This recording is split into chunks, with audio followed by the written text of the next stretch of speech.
do Espírito.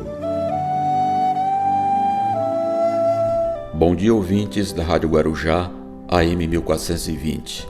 Aqui estou, Edmar Almeida Bernardes, para mais uma vez apresentar o programa Na Era do Espírito, produzido pelo Centro Espírita Amor e Humildade do Apóstolo.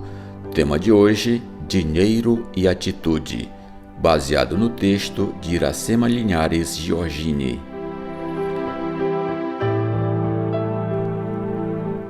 Porque a paixão do dinheiro é a raiz de toda a espécie de males, e nessa cobiça alguns se desviaram da fé e transpassaram a si mesmos com muitas dores. Paulo, 1ª Epístola, Timóteo, versículos 6 a 10. A compreensão parcial de determinados trechos evangélicos tem levado a muitos equívocos. Uma dessas situações relaciona-se à posse, à riqueza, como obstáculo à conquista dos valores eternos. Por exemplo, quando Jesus, respondendo ao moço rico, lhe disse que seria preciso vender tudo o que tinha para segui-lo, e concluiu que é mais fácil um camelo passar no fundo de uma agulha do que um rico entrar no reino de Deus.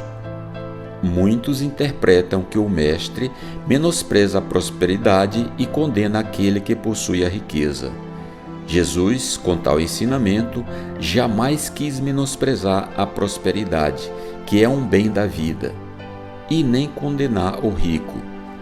Pretendeu com isso advertir-nos quanto ao apego excessivo dos bens materiais, do supérfluo, porque, desavisados, invigilantes, habituamo-nos ao abuso.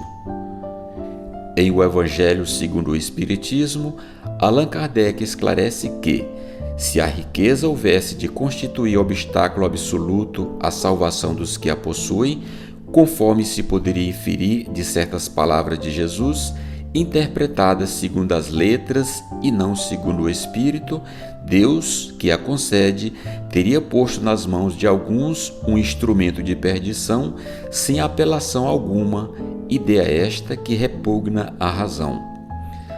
Na sequência, reflete que a riqueza, naturalmente, é um poderoso excitante do orgulho, da vaidade, da vida sensual, isto é, gera tentações e exerce grande fascínio, levando o incauto em função da concupiscência que lhe é própria a situações infelizes. O dinheiro em si é neutro, é a aplicação que se lhe dá que o transforma em veículo do bem ou do mal, de elevação ou de queda, alterando-lhe a finalidade, provendo educação, trabalho, remédio, alimento, etc. Enobrece quem o possui e, quando usado com egoísmo, apenas em benefício próprio, na posse sem aplicação no bem comum, encarcera o homem, levando-o à infelicidade. O apóstolo Paulo, reconhecendo que o dinheiro, em poder de criaturas que ainda estagiam no egoísmo, na avareza, na usura, na insensibilidade, é porta aberta à queda, orienta Timóteo.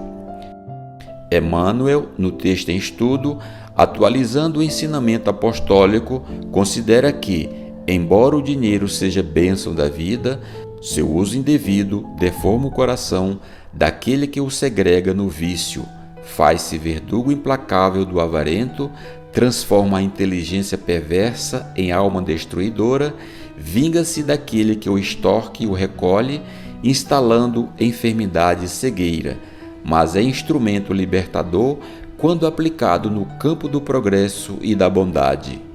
Conclui que a riqueza é um bem para ser administrado em benefício geral e não para uns privilegiados. Aquele que retém a riqueza em seus cofres sem dar-lhe utilidade é avarento, e o que a manipula apenas em seu benefício é exclusivista, egoísta, ambicioso. Na verdade, esse já recebeu a recompensa que queria. Então, para finalizar, peçamos a Deus o discernimento necessário para administrarmos os bens que caem em nossas mãos, segundo os ditames do seu amor.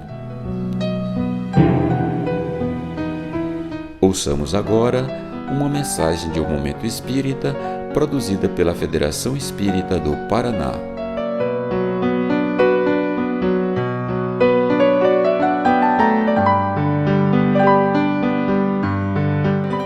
O erro.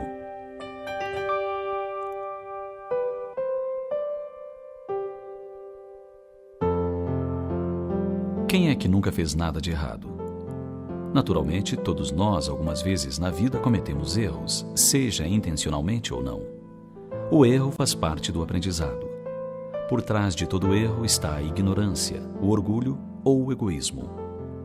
O ignorante erra por desconhecer, o orgulhoso por se julgar mais importante do que as demais pessoas, e o egoísta por pensar somente em si.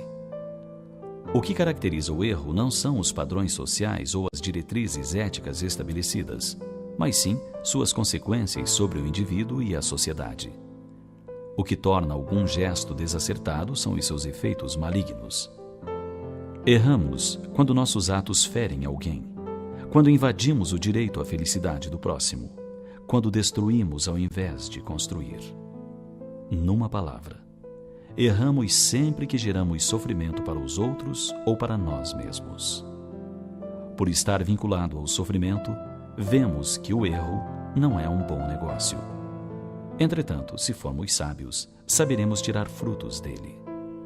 De uma forma muito especial, Deus sempre cuida para que dos nossos equívocos tiremos algo de bom. Isto acontece por meio da lei de causa e efeito, que faz com que todo bem, como todo mal realizado, retorne ao seu realizador. No campo dos sofrimentos, isto se chama expiação. Mas, para tornar o processo menos penoso, podemos recorrer ao arrependimento e à reparação. Arrepender-se é, portanto, o primeiro passo na correção de um desatino. Existem pessoas que só se arrependem dos seus erros quando estão colhendo as consequências. Quanto mais demoramos a nos arrepender, mais sofremos. O arrependimento deve provocar um desejo de reparação, que consiste em fazer o bem a quem se havia feito mal. Mas nem todas as faltas implicam em prejuízos diretos e efetivos. Quer dizer, nem sempre teremos de expiar ou sofrer. Nesses casos, a reparação se opera fazendo-se o que deveria e foi negligenciado, cumprindo deveres desprezados, missões não preenchidas. Quem tem sido orgulhoso buscará tornar-se humilde. O rude procurará ser amável. O ocioso passará a ser útil e o egoísta, caridoso. Costuma-se dizer que errar é humano. Nós poderíamos inverter o raciocínio, dizendo que corrigir erros é que é humano, pois o homem não pode desprezar a sua fantástica capacidade de racionalização ao persistir em atitudes que somente o infelicitam. Reconhece-se, então, o homem de bem pela capacidade com que ele substitui seus defeitos por virtudes superiores.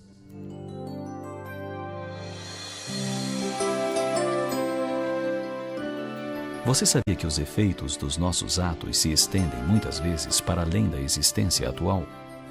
Isso explica também os sofrimentos atuais, cujas causas não se encontram no presente. Várias vezes estamos recebendo hoje os efeitos de nossos atos de vidas passadas. Você sabia que nenhum espírito atinge a perfeição sem antes reparar os erros do seu caminho evolutivo? Por isso, hoje é o dia de fazer o melhor.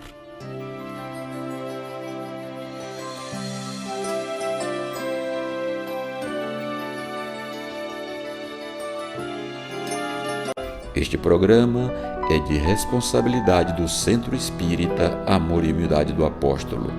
Obrigado a todos que nos ouviram, um ótimo fim de semana e até o próximo sábado.